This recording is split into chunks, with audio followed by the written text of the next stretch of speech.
Hi, Dr. Regan Robertson, CCO of Productive Dentist Academy here, and I have a question for you. Are you finding it hard to get your team aligned to your vision, but you know you deserve growth just like everybody else? That's why we've created the PDA Productivity Workshop. For nearly 20 years, PDA workshops have helped dentists just like you align their teams, get control of scheduling, and create productive practices that they love walking into every day.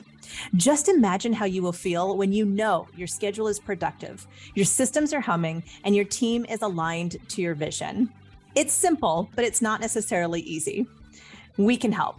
Visit productivedentist.com/workshop. That's productivedentist.com/workshop to secure your seats now. That's one of the things that I think is important is, self-reflection. It's something that I've really focused on as you get older, Reagan, you'll start to realize this. You start looking back and you start saying, wow, I wish I'd have known that 10 years ago.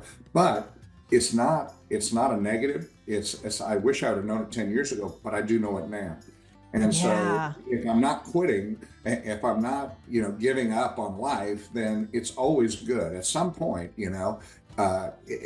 imagine if you were 25 saying, I wish I'd have known this 10 years ago, or Right. 30, I wish I'd known this 10 years ago, or 55 or 65, so if you're always self-reflecting and always looking back, I think that's important.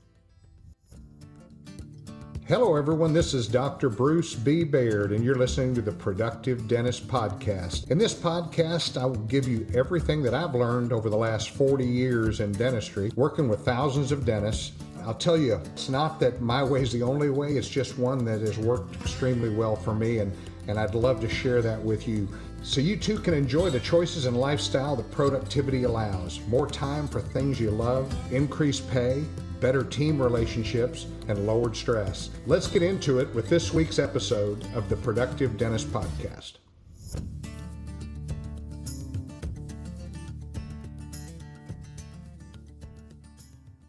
Welcome to Everyday Practices Dental Podcast. This is your host, Regan Robertson, here with a very special co-host. Chad Johnson is busy dentisting right now at this moment. And I have our co-founder, Dr. Bruce B. Baird, also host of the award-winning podcast, the Productive Dentist Podcast. Bruce, welcome to our show. Oh man, I'm so excited to be on here. I am super pumped. Tell me now, we were just talking off air, you'll probably get it as a soundbite, about what it means to be super pumped. And that's a show on Netflix that is the story of Uber. Yeah, it's the Uber story, and it's apparently I say I'm pumped a lot because somebody said you say that all the time. So now I'm super pumped. I'm not just pumped. I am super pumped. So yeah, it's a great show on Netflix, and yeah, I don't know. It's kind of the corporate world and all of the stuff that goes on. So I found it to be really interesting and a lot of fun to watch. And it's one of those shows where I think it's 8 episodes or maybe 10, but you go through it like in one afternoon because you don't want to quit watching. You just So, want to keep hitting the next button. I know how well, that feels. I- Uh, you know, Chad and I just wrapped up a few weeks ago reading the book, The Hard Thing About Hard Things. And that I got our CEO, Victoria Peterson, reading that book as well. It talks about private equity. And even though it's a fairly old book and it's referencing private equity back from, the early 2000s, it's very relevant. And it'll be really interesting to see, even though it's not dentistry or even healthcare, I'm sure you were able to draw a lot of parallels with Uber and what's going on with Uber and their journey. And I'm assuming their foray into or private equity as well. Yeah, it's really it's a fun watch. So it's one of those things where, you pick up stuff if you're living it, which we are right now through the Lampa Dental Group and through some of the stuff that we've done, even going back as far as compassionate finance and working with AKKR and a lot of things like that. I had no clue what I was doing, but to watch this show, it kind of explained it to me. You know, 3 years after the fact of what it was like. So I lived it, but now I get to see it in a different light. So it's really cool story. I wonder if it's by design sometimes that we have to go through the school of hard knocks. We hired a chief human resources officer, Dr. Adrienne Reynolds, as you know, as you Oh, work with yeah. her as well. And some of the tools that she's given me as a leader in the organization, I have found myself saying what PDA doctors have reflected to me over the many years, which is, oh my gosh, if I'd only known this 10 years ago, Right. man, I would have been a better leader 10 years ago had I Yeah. had these tools. Yeah. That's one of the things that I think is important is, self-reflection. It's something that I've really focused on as you get older, Reagan, you'll start to realize this. You start looking back and you start saying, wow, I wish I'd have known that 10 years ago. But it's not a negative. It's I wish I would have known it 10 years ago, but I do know it now. And so Yeah. if I'm not quitting, if I'm not, giving up on life, then it's always good. At some point, if imagine if you were 25 saying, I wish I'd have known this 10 years ago, or Right. 30, I wish I'd known this 10 years ago, or 55 or 65, so if you're always self-reflecting and always looking back, I think that's important. I think how did I get to where I'm at today? Well, I'd like to get, I'd like to reevaluate or evaluate, not reevaluate, because you can't do that. But I'd like to evaluate how I got here and what are the things I did that were successful, and maybe what are the things I did that might have hindered the path a little bit along the way. So, yeah, that's just me. Well, we do what we can until we know better. And when we know better, we do better. I don't Yeah. remember whose quote, who that came from, but I think about that often. I I love it. explain it to my children. First I time love it. parent is what I say. I love it. I do. Yeah.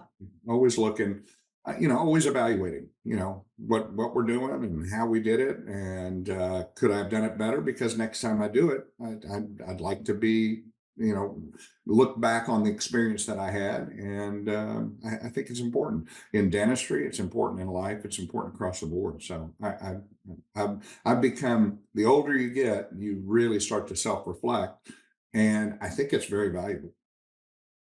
One of my favorite things about you in particular, and we've talked about this before, is your ability to use self-reflection, but also combine it with the innovation of the future. I find your eyes are firmly fixated on the future and what's coming down the pike. And one of the requests that we've had over the years in running the productivity workshop is what's next? What's next? And you have been through an awful lot in the past 6 years that have given you the power to help people be self-reflective, perhaps before they need to be self-reflected, and have translated that into, we've really exploded the workshop. It's not a workshop anymore. It's a conference. It has multiple events running at one time. How do you Yes. feel about the new conference that PDA has put together for 2024?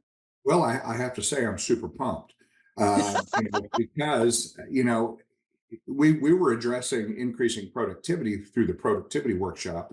Increasing your production per hour and reducing stress and doing all those things. But we really weren't reflecting on practice value, the true value of a business, and the way that the industry, private equity, and everybody else looks at dentistry as a business. And we weren't really looking at EBITDA. I say the word EBITDA to dentists and they go, what's EBITDA? Because most of us, we don't live in that world. But to understand that if I can change my EBITDA Yeah. by by $100,000 in my business, that could equate to $5 million.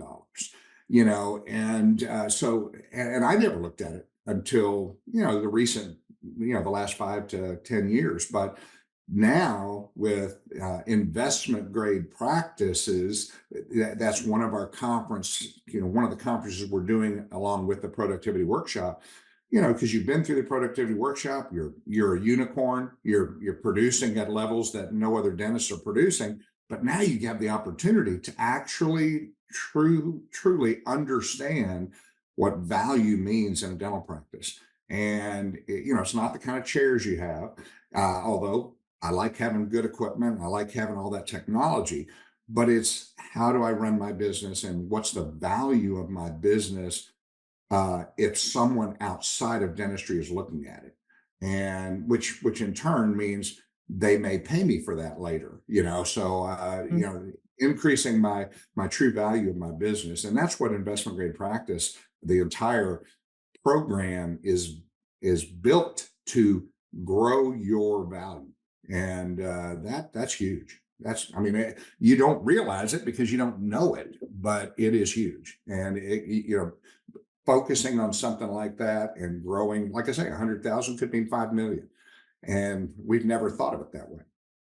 There is nothing more heartbreaking than to witness somebody get to that stage where they're ready to transition or retire or whatever milestone it is in their life and have the oh no button of I didn't prepare. Right. Oh my gosh. And, you know, I had sold my practice to Heartland back 8 years before I retired. Oh my gosh, if I knew what I do today, oh gosh, self-reflection, all the things that we talk about, I wish I knew then, you know, and I didn't, and that's okay. But I want to share that with everybody else. That's kind of what our role is at PDA and investment grade practice and everything else is, we see people go through lots of different issues, and if we can find ways to soften the landing, or to because it is sad. Somebody works 40 years in a business, 35 years in a business, and they've made a great living. They're making money on the go, and that's awesome. And they've lived a great lifestyle, but they retire and they have to retreat to a different lifestyle. Only 5% of dentists can retire at their existing level. And gosh, that just breaks my heart. I mean, it really does, because you should you should enjoy the fruits of your labor, and able to do that, and the ability to do that. You have to do a little bit of planning ahead of time. You have to plan for building an investment grade practice, one that other people would see value in. And I joke a little bit. I thought, and we build those, but when I retired, or put away the handpiece, I haven't retired, but when I put down the handpiece, I thought Granbury Dental Center would implode, because my production, I was 50% of the production in the office. I thought the whole place would just fall apart. I remember that. I remember you had some tentativeness, like you were going to bravely walk forward, but you did have those thoughts. I was worried about all the team, Summer and Gay and Shannon and the whole team. I was worried because if I leave, they'll never be able to do it without me. But guess what? We built an investment grade practice. We had all the things in place, the systems, the technology, the team, which all of a sudden Jeff comes in, Dr. Buski, and he moves over into my role as the head producer, and all of a sudden his productivity doubles. Literally doubled overnight. And I'm like, wow, and it was really good for me to see that, because we're all replaceable, but we're not replaceable if we haven't built a great business. And so we can sell that business to somebody else and they don't do as well as we did. Well, that's not the kind of business I want to sell. I want to leave that legacy practice to the next person, so that they can take care of that legacy practice and they can grow it. And so we haven't missed a beat at Granbury Dental Center. Matter of fact, I'm going up to get my teeth cleaned there in a couple hours. So it's exciting that it still is what I planned for it to be, even though I'm not there, if that makes any sense.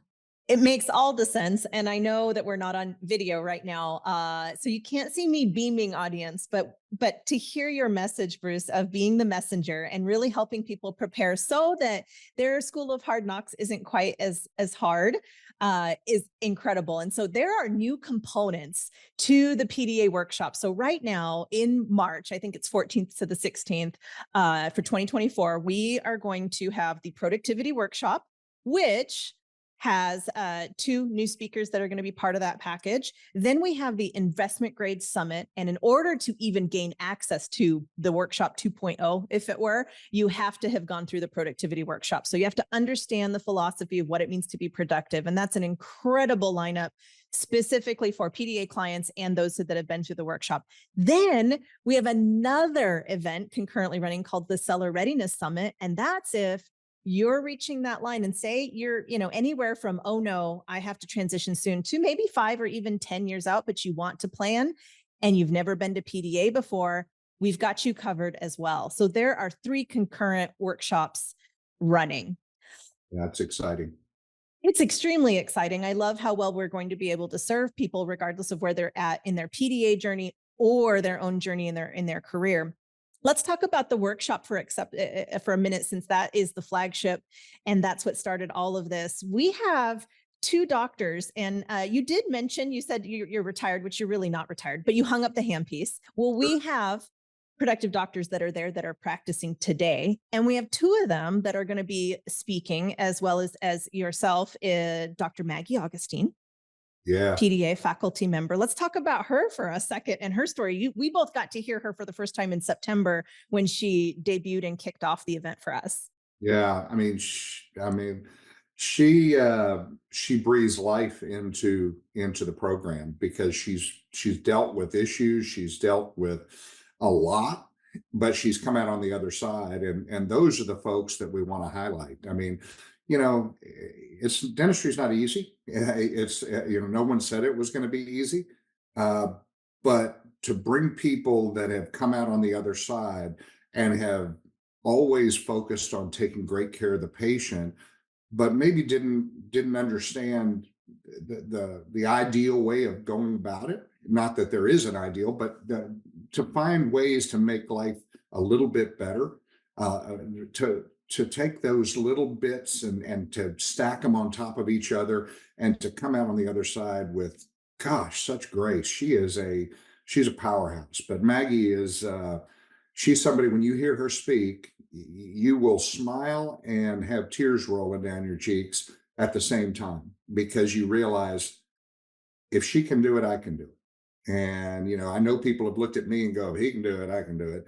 And that's part of what makes Productive Dentist Academy and all the programs we're doing makes them real to the people that are there, because they go, gosh, I went through that, and maybe I can learn from others. And so, and the people that come to the programs are people who want to learn. So it's not, I don't like going, I've never been on the barbecue and beer circuit, which is going to all the state meetings, and because people are there just to get CE credits. And I don't want that.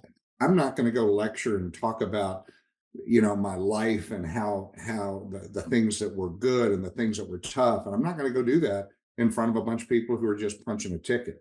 No. When you put the money down and say, I'm coming to the program, they're there to learn. And I love that. I don't want to teach people that don't want to learn.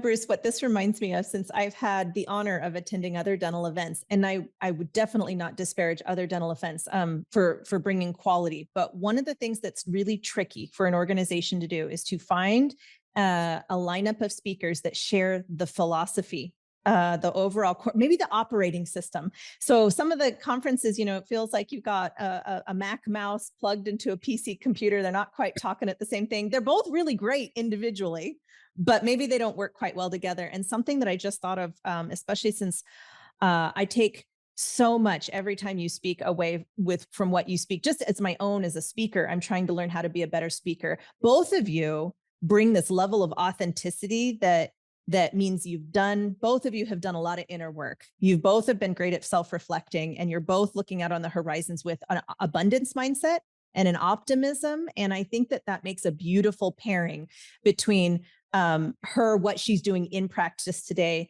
and how she's used the philosophy of being productive and what that means for her. But you two blend together so well. You both bring this amazing conversational quality and authenticity when you speak. Well, I appreciate that. I'm honored to be mentioned in the same sentence with Maggie, because she is somebody who is, I don't know, it's a very impressive, and I love hearing her.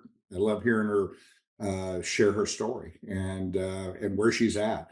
Generational wealth. I mean, that's one of the things that she said. You know, no one ever told me I could have generational wealth with what I'm doing, and yeah, you can. You actually can. So I believe her. I think her headline, what was it, like from $100 in the bank to generational wealth in 3 years, 5 years? It was like 3 years. 3 years. 3 years going from $100 in the bank to generational wealth. And all it is, truthfully, is setting the stage or preparing the table for a great meal or a great business. You're preparing the table for that. And it honestly, it's not as difficult as many people might think. You know, if you do the right things over and over and over again, pretty soon you realize, oh my gosh, I have just created something that is awesome. And you didn't realize what you were creating when you started, but you finish, and not that you're ever finished. That's not a good Yeah. word. You reflect back and you go, wow, I can't believe we're here. And good grief, this is, this business that I've built can create generational wealth.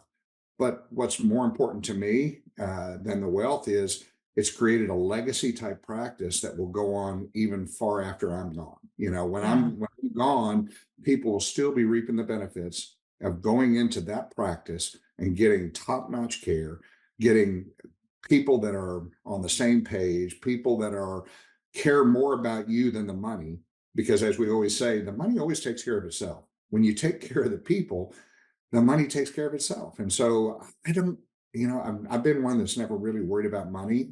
I didn't have much growing up, but I never really worried about it. I always knew that I could create something or do something that would take care of me from a financial standpoint. So, but Maggie is, she's a winner.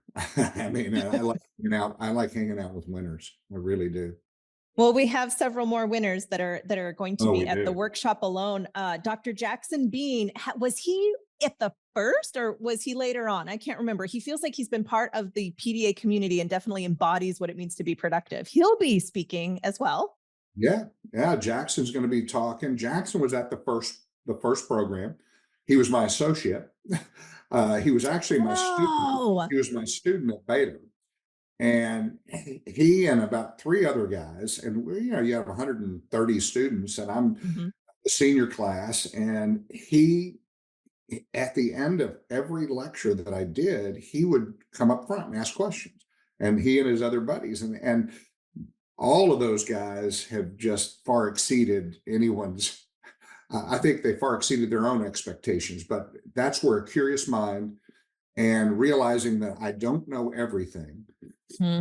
The people who don't know everything are the ones who become the most successful once they realize I don't know everything.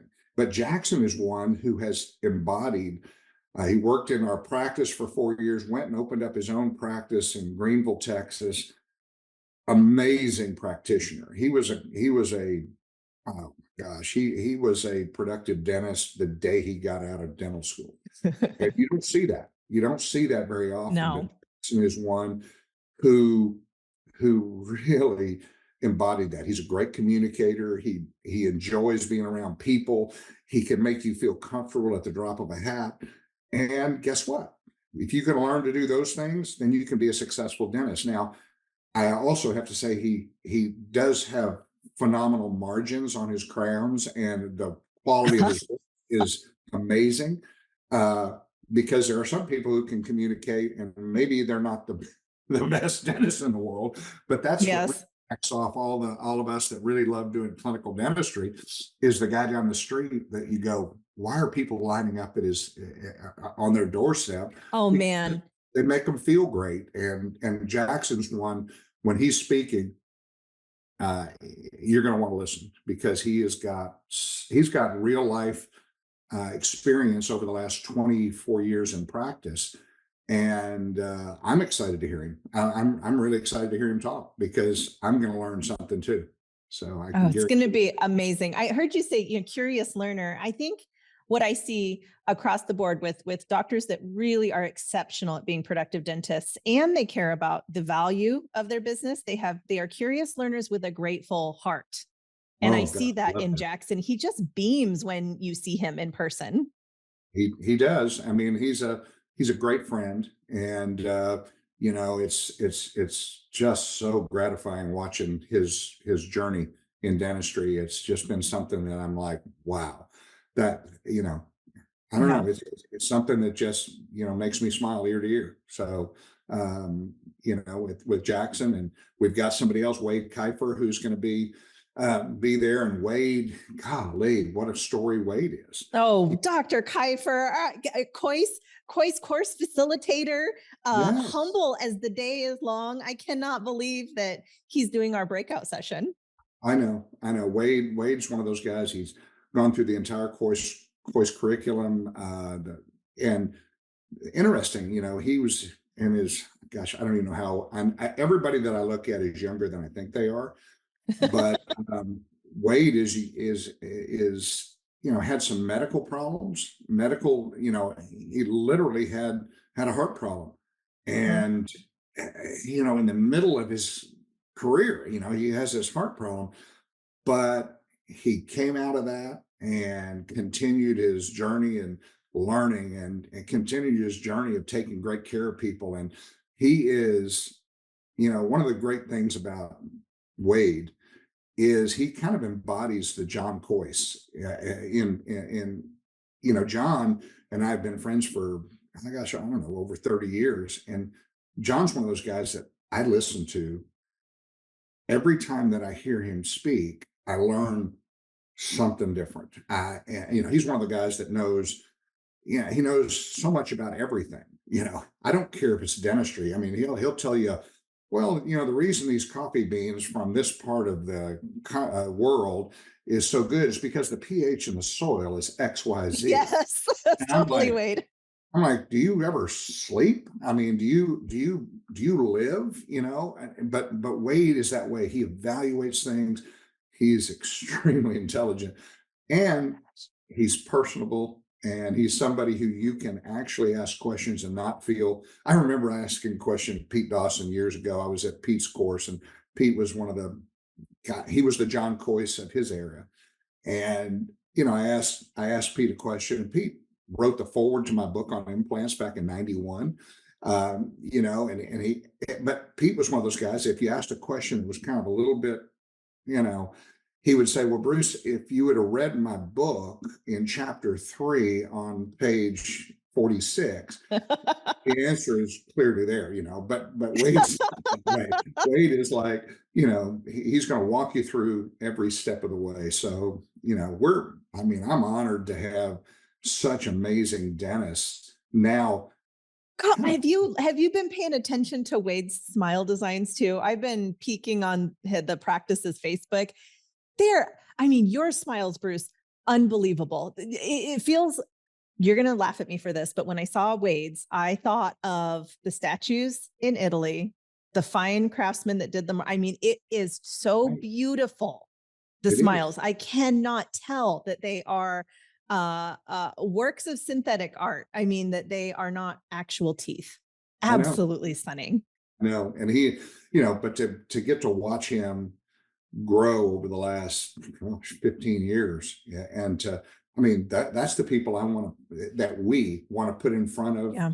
our docs and the people Yeah. who come, because if Bruce can do it, I can do it. If Wade can do it, I can do it. If Maggie can do it, I can do it.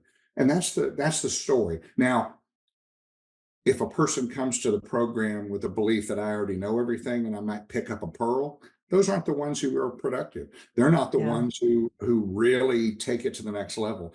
People that take it to the next level are the ones who listen to people, say, how does that affect me? Just, how is this going to change my life? And I like putting people in front of an audience that when people leave, they go, I will never think about this topic the same way ever again. And to me, that's critical. That's important. If I don't have something that's going to change somebody's perspective, Mm. and I don't really need to be talking, I'm not just sharing a bullet list of things that you need to do the perfect veneer. That's not it. I don't know what it was in my life that made me change my thinking on this. I encourage and I get really, really excited when my perspective is shifted. I think I'm going down the path and I know what I know. And somebody comes along and says, have you tried looking at it from this perspective? And I learned something new. It's probably the biggest dopamine hit I get. I am so thrilled.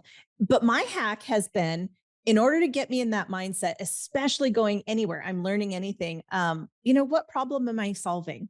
Instead of thinking about my career track or, anything that's kind of sitting in the ego place, it's what problem am I solving? And when we go into talking about investment grade practice summit and the seller readiness summit, both of those things, how in your mind have you shifted that curriculum? I mean, I know we need to give credit to Victoria Peterson and all of the Oh, presenters there, because that's a unbelievable. whole other host of presenters. But what are some Unbelievable. of the things that you feel we do an exceptional job at helping people be able to have more of a soft landing and prepare? Yeah, I mean, I think again, knowledge is power, Mhm. if you look at it that way, and if you actually do the things that, it's kind of sad. People buy books and self-help stuff and they never read them, but they bought them because of the infomercial. Well, for us, seller readiness it is getting you ready to sell at some point. It may not be 50, it may be 15 years from now. Right. But if you're at a point where you're focusing on being ready, and then what ends up happening is you don't know what the offer is going to be until you get it. You don't know Mhm. what your value is until you get it. But we can accelerate that. We can actually let you know what your business is worth today and what it will be worth in 4 years and what you can expect to get from that business. Whereas most of us, we seller readiness, I'm ready to sell when I'm tired and I'm over, I'm done. But that's Yeah. that's that's why 95% of dentists can't retire at their pre-retirement lifestyle. And that's sad. So we're actually both programs. The investment grade practice is building your practice so that it is ready to sell. Seller readiness is, let's get together all the things that we need to get together so that it can be a smooth transition. And that is nobody's teaching it. I mean, No. who's teaching that are the 1,600 private equity groups that are coming in trying to buy your business, and they're telling you what your value is. Well, that's pretty stupid. That'd be like somebody, you want to sell your house and somebody else tells you what it's worth, and I'm like, oh no, this house is worth XYZ. But that's where seller readiness, that's where investment grade practices can make your journey much better and much more predictable. Because when you retire, you want to go. I mean, I was in Cabo for 2 weeks. Just got back last week. I'm busy with private equity groups now and working over the next 3 to 4 weeks, but I'm going to go down again to Cabo for a week. I'm going to spend a little time down in Key West. I'm traveling. I'm living my life, and I'm able to do that because of the preparation that we did 5 years ago or 10 years ago. And so most of us don't think about it until it's time to retire. I'm telling you, let's think about it now. Not that you're ready to retire, but let's do it so that you're predictable.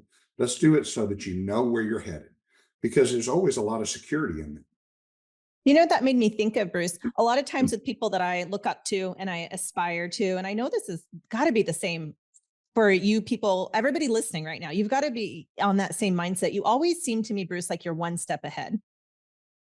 And that makes it fun because it gamifies it. So if I want to be a Bruce Baird, I'm always like, man, that guy is one step ahead, one step ahead. And it's because of you preparing back Mhm. and that allows you that space and that runway. Maybe that gives you that freedom too, to be constantly innovative and thinking about the future that way. Mhm. Mhm. Yeah, it's been really fun for me. Cynthia has told me, she goes, "Why are you watching that video on printing technology? And why Right? spend Monday all day Monday, really researching AI in dentistry. Why? Because I don't know, because I really want to know how AI is going to affect dentistry, because I don't want to find out after the fact. I'd like to kind of know where it's headed. And are there things that maybe I can do to help it get here quicker, or if it's something that's of value? So when I don't know, I'm always trying to find ways to do things easier. I tell Cynthia I'm the laziest man in the world, and she laughs at me, but I like finding better ways of doing things. Just because somebody says this is the way to do it, that doesn't resonate with me. What resonates with me is, well, okay, and you're amazing at doing what it is you do, but I wonder if there's an easier way of doing it. And I've always been that way from the time I was in dental school. I've always just looked at a situation and said, okay, well, that's awesome, but how can we do it easier? Or easier is probably not the right word. How can we do it more effectively? How can we do it, whatever that word is? And that's just been my mantra for, I don't know, 68 years. I never really look at things saying, well, that's the way it's done. I need to learn to do it that way. Yeah. You have to know how to do it. So you learn, and then you say, well, gosh, I bet you there's a better way of doing it. And so I don't know, that's always been my mantra. Thank you for joining me for this episode of the Productive Dentist Podcast. If you found this episode helpful, make sure you subscribe. Pass it along to a friend. Give us a like on iTunes and Spotify, or drop me an email at podcast@productivedentist.com. Don't forget to check out other podcasts from the Productive Dentist Academy at productivedentistpodcast.com. Join me again next week for another episode of the Productive Dentist Podcast.